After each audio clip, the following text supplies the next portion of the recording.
有一个人家里养了个鹦鹉，鹦鹉大家知道都会学舌的，都会学人家讲话的，很可爱。那个时候呢，有一个来访的朋友到了这个女主人的家里，这个女主人家里养了个鹦鹉，他说你家的鹦鹉是不是病了？因为鹦鹉老在那里咳嗽，看起来很痛苦的样子。主人呢一听十分紧张，等客人走了之后呢，就带着鹦鹉呢去看那种兽医了。最后呢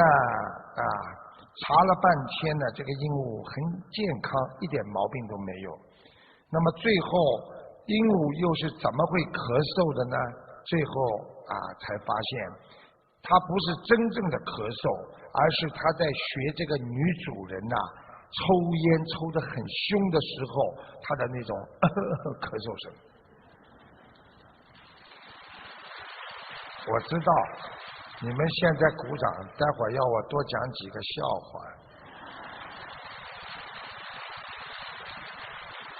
学佛人应该知道，我们现在有很多人，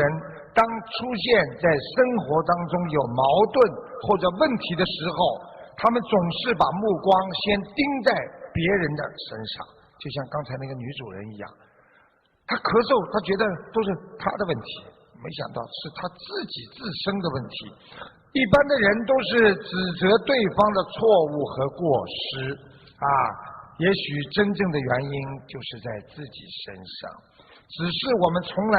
都以为自己不会做错事情，所以我们根本就不会觉察到自己的毛病，更不会自己去改正它。